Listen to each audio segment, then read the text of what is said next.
Damos la bienvenida al abogado Mauricio Alarcón. Él es el director de la Fundación Ciudadanía y Desarrollo. Prima la incertidumbre en el país, Mauricio, y quisiéramos hablar sobre esta situación bastante incierta. Estamos o no en paro y ha retornado o no la paz, como de alguna manera lo ordenó ya el ministro del Interior. Gustavo, buenas noches. Un saludo para ti y para la audiencia de Antena Uno. No hay respuestas a la pregunta que has hecho. Creo que no sabemos si estamos o no estamos en paro nacional, en paro cantonal, si aún continúan procesos de diálogo, si podemos llamarlos como tal, si aún hay algún tipo de demandas que buscan ser atendidas por parte de las autoridades o si hay un acuerdo de 5 puntos como el que se ha anunciado hace varias horas con alguna dirigencia que incluso está siendo desconocida. Así es que lo que tenemos enfrente es una gran incertidumbre. Y creo que para un país que busca salida a problemas tan graves como el de la inseguridad, que hoy está más grave que nunca, el de la crisis económica, que a propósito del paro nos golpea aún más, o el de la corrupción, que sigue galopando a diestra y siniestra en Ecuador. Simplemente lo fundamental es abrir espacios de colaboración, de diálogo, de arrimar el hombro y de sacar adelante, no de encerrarse en su burbuja y querer hacer simplemente las cosas porque sí. Quizá para ir diagnosticando, hilando de alguna manera cuál es la situación, vale la pena refrescar cuáles son los supuestos acuerdos a los que se ha llegado en Imbabura el día de ayer y contrastar esto con lo que han sido las principales causas estructurales que han motivado este paro nacional. Mira, Gustavo, tú probablemente, como cientos de ecuatorianos hemos visto a través de ciertos mensajes difundidos por cuentas oficiales, hemos escuchado que en teoría desde ayer 15 se levantó el paro en la provincia de Imbabura después de 24 días. Se habló de 5 puntos. No se sabe si ya como parte de un acuerdo o simplemente de una propuesta producto de análisis, y pues en ese sentido, lo importante es saber en qué quedó el tema. Yo creo que hay que además poner en distintos niveles estos 5 puntos porque son cosas, unas obviamente más importantes que otras, ¿no? Y te diría quizá lo más importante, el hecho de que se esclarezcan las muertes de las dos personas vinculadas a las comunidades de Imbabura, Efraín Fuérez y José Guamán. Además, de acuerdo a información que ha sido proporcionada por organizaciones de defensa de derechos humanos, atacados por armas de fuego de las fuerzas públicas. Entonces, aclarar esas muertes y que estos dos hechos no queden en la impunidad es fundamental en este momento. El segundo, el de la liberación de los detenidos, el de que ya se deje de criminalizar la protesta, como lo hemos visto durante estos más de 20 días. Se ha pedido también, en el marco de esta no criminalización, el archivo de las investigaciones que se ha iniciado en la Fiscalía contra cierta dirigencia indígena, y quizá ya más en la parte operativa se ha solicitado dos cosas que son importantes. La primera, la derogatoria para ellos del decreto que eliminó el subsidio al diésel, pero además dijeron que si es que el gobierno no quiere eliminar y derogar el decreto, pues que congelen el precio del combustible en el estado actual, lo cual ya resulta contradictorio. Y el segundo, que creo que es el más importante de cara a un proceso sostenido, el de establecer mesas técnicas para ya trabajar en una alternativa, en una salida a aquellos problemas que vienen siendo demandados no solo por las comunidades de Imbabura, sino por varias otras comunidades del sector rural, ¿no? Los temas de agua, de saneamiento, de vialidad, de salud y de educación, porque nuestros hermanos de pueblos y nacionalidades indígenas, sin duda alguna, son los que más fuertemente se han visto impactados por la desatención del Estado durante los últimos años. Así es que Pero de esperemos a acuerdo a ver. lo que se dijo y se ha informado, básicamente estos acuerdos alcanzarían a Imbabura o de alguna manera se insinúa que tienen el carácter de nacionales. Sí, mira que además en este momento no hay claridad si quienes han planteado esto y han participado de un diálogo están o no están autorizados por la dirigencia. Tú sabes que hay estructuras dentro del movimiento indígena que deben ser tenidas en cuenta, respetadas, procesos validados y demás. Así es que, insisto, en este momento, a propósito de tu pregunta inicial, hay mucha incertidumbre. Yo creo que un país entero quiere paz, quiere tranquilidad, pero por supuesto quiere que le comuniquen con claridad lo que está sucediendo. Y que pasa en la contraparte en la CONAIE, promotora principal del paro, fue la que finalmente bajó el dedo y señaló al país de que se iniciaba un paro nacional que ha sido acogida en mayor o menor medida por diferentes organizaciones sociales y gremiales. La CONAIE, sin embargo, ha sido una organización prácticamente ignorada por el gobierno y se llegaría a este punto de inflexión, llamémoslo así, a lo que sucedió el día de ayer sin la CONAIE. La CONAIE señala no haber tenido ningún contacto, menos un acuerdo. Cabe entonces preguntarnos, Mauricio, ¿qué articulación, qué papel está jugando la CONAIE en los momentos actuales? Gustavo, yo creo que aquí hay que tener en cuenta que la CONAIE, independientemente de simpatías o antipatías, de que la gente diga que le representa o no le representa, es una organización social trascendente e importante para el país, que ha tenido además un rol protagónico en varios procesos como los que estamos viviendo en este momento, que se origina en un levantamiento indígena en los años 80, 90, que como tú sabes, buscó reivindicaciones de las cuales hasta el día de hoy hay temas pendientes. Entonces, tratar de desconocer a la CONAIE como un actor dentro de lo que significa un proceso de diálogo, creo yo que es un grave error. Sin duda es un movimiento fraccionado, es un movimiento golpeado a la interna. Hemos visto lo que ha sucedido con su brazo político, con Pachacuti, que empezó este periodo legislativo con 9 legisladores y con suerte en este momento tiene a 3. Los otros 6 plegaron a un frente de gobierno, quién sabe con qué intereses, pero de todas maneras, insisto, es un actor fundamental que hay que tener en cuenta. Entonces acá un gobierno no puede ni debe excluir a nadie, así como en el diálogo no deben estar únicamente sectores de pueblos y nacionalidades indígenas, sino la sociedad civil en pleno, discutiendo, analizando, escuchando una rendición de cuentas. Es vital que todos los actores estén representados, legitimados como corresponde y buscando arrimar el hombro para encontrarle salidas a los problemas del país. Si tú sectorizas estas cuestiones y crees y posicionas además el mensaje de que esto es del gobierno contra la CONAIE, los buenos contra los malos o la policía contra los terroristas, simplemente estás profundizando una crisis que ya venimos arrastrando desde hace tiempo y que las consecuencias no van a ser positivas en lo absoluto. Vayamos al ojo de la tormenta, al factor que motivó y catalizó esta protesta, la elevación del precio del diésel. ¿Qué salidas, qué medidas complementarias ha ido dando el gobierno para que esto resuelva los problemas que se veían venir de un incremento de los costos de transporte en general, transporte urbano, transporte rural, toda la distribución de alimentos en el país, es decir, una generalización en la elevación de los precios que se ven de cualquier manera afectados longitudinalmente por la elevación del precio de este combustible? ¿Qué es lo que ha Pero, propuesto y propone el gobierno en este punto de quiebre? miran, tampoco tengo una respuesta a esa pregunta, Gustavo, porque en estos 22 días hemos visto a un gobierno nacional que emite 3 decretos ejecutivos distintos con las medidas compensatorias a propósito de la eliminación del subsidio.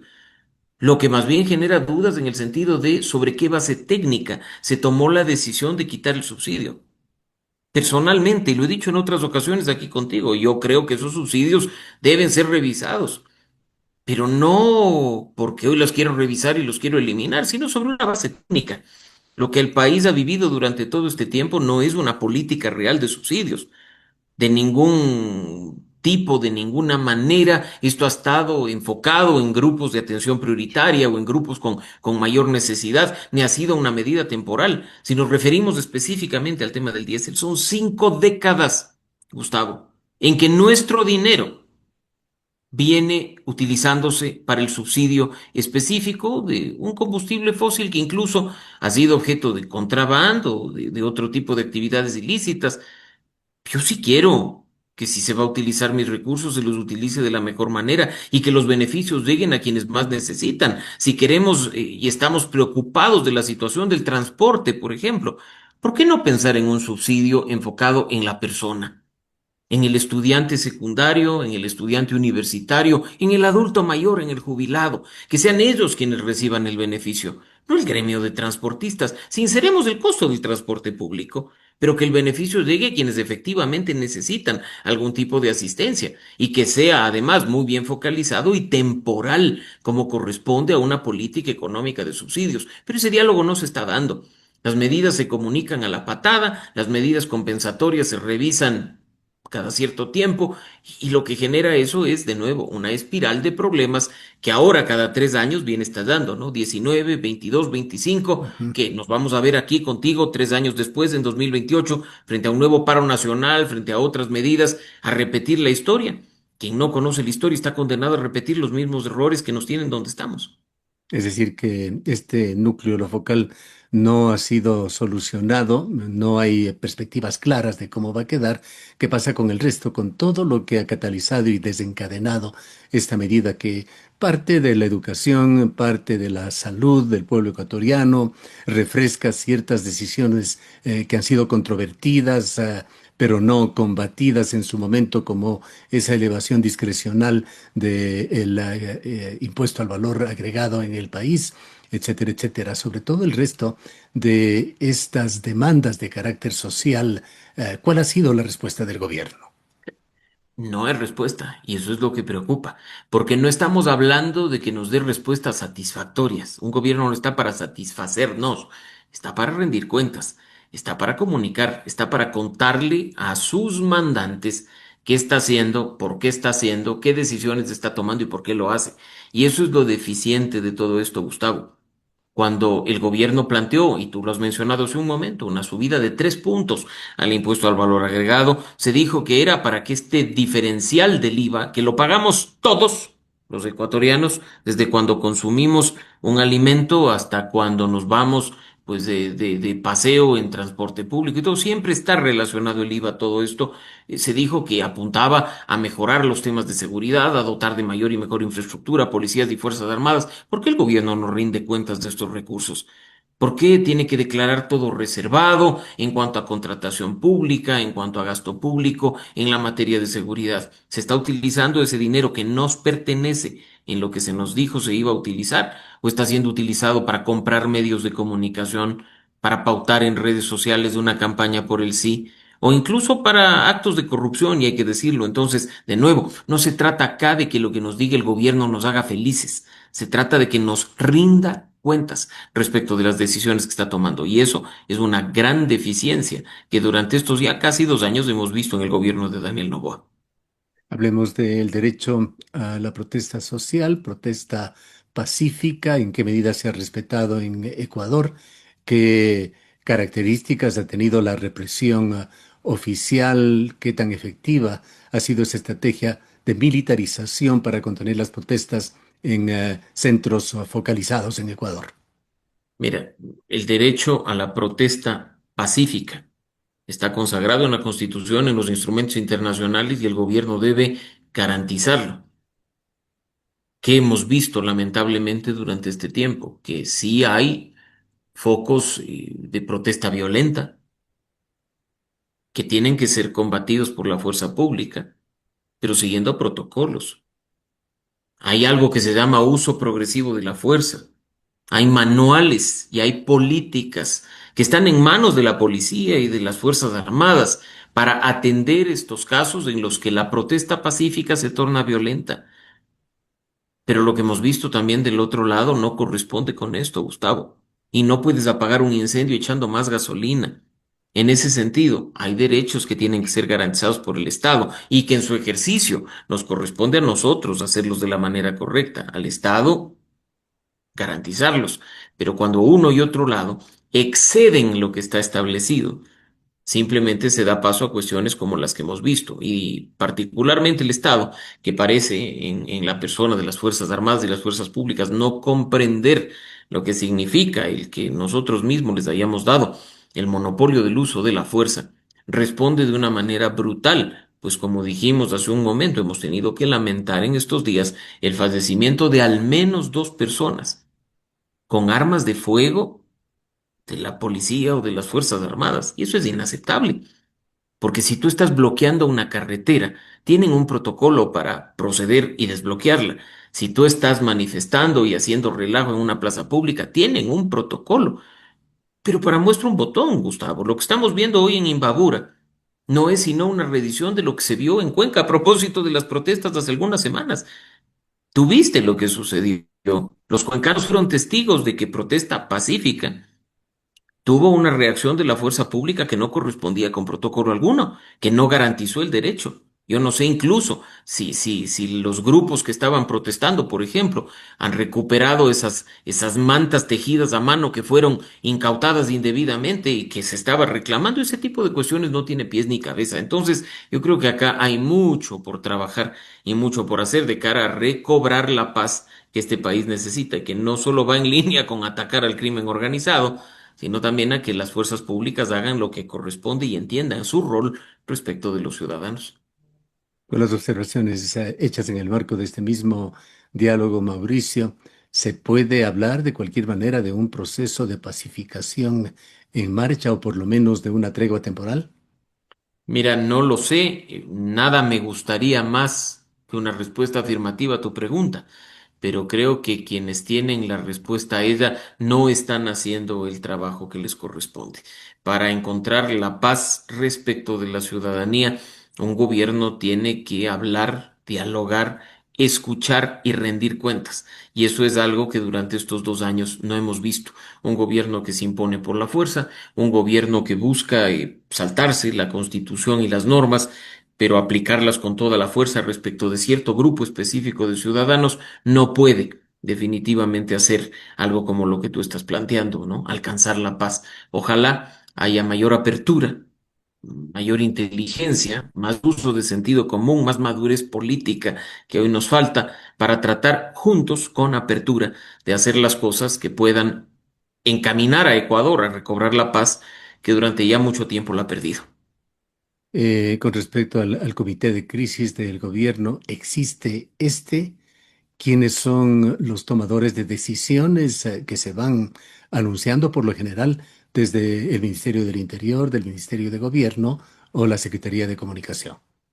Mira, desde hace mucho tiempo, desde más de un año y medio, Ecuador contaba con un comité de manejo de crisis en temas de seguridad. Se creó en función de los estados de excepción repetidos una y otra vez. No nos olvidemos que estamos en estado de excepción en algunas provincias, a pesar de que la Corte Constitucional dijo que no procedía.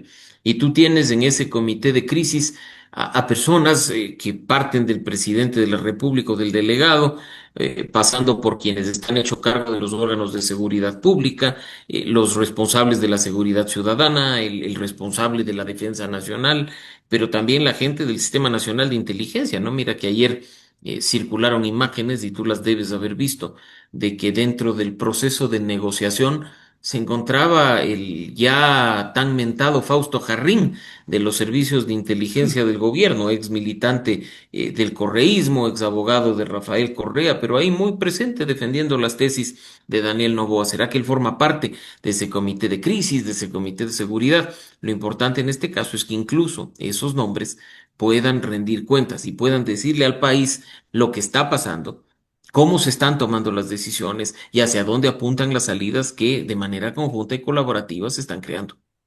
Para agilitar las cosas, me refiero en cuanto a llegar a un punto por lo menos cercano a lo óptimo en materia de diálogo y ojalá a retornar efectivamente la paz en el país.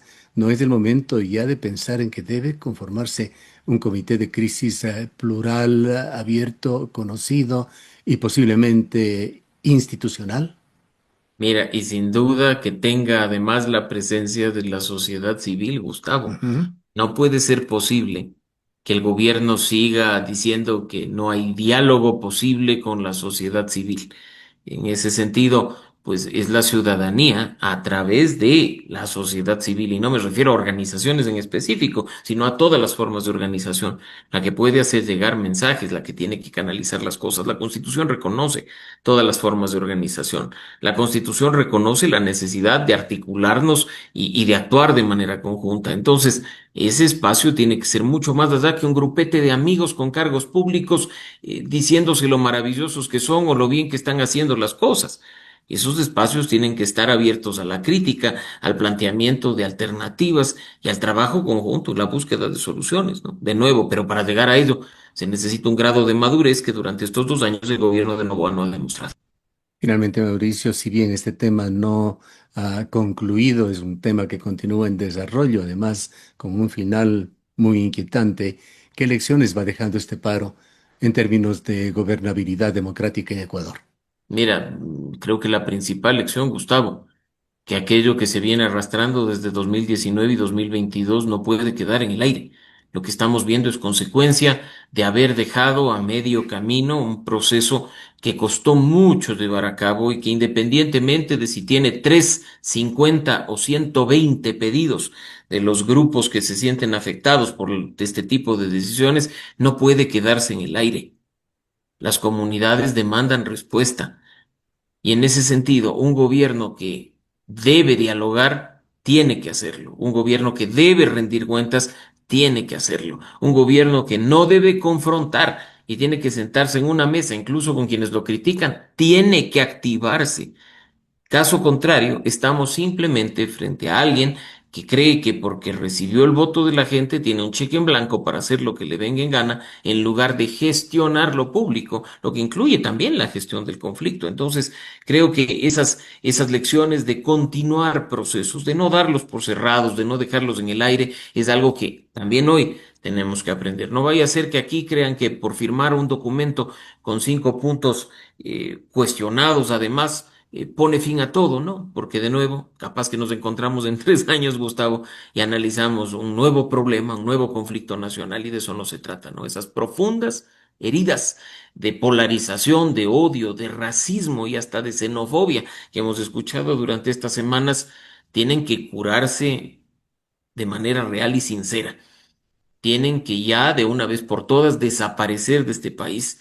Acá no se trata de que porque yo no soy indígena, tengo que deslegitimar sus luchas. O sea, aquí no estamos, aquí somos un solo país. Y yo puedo decir, el movimiento indígena no me representa, pero representa a su comunidad, a sus pueblos, a sus nacionalidades.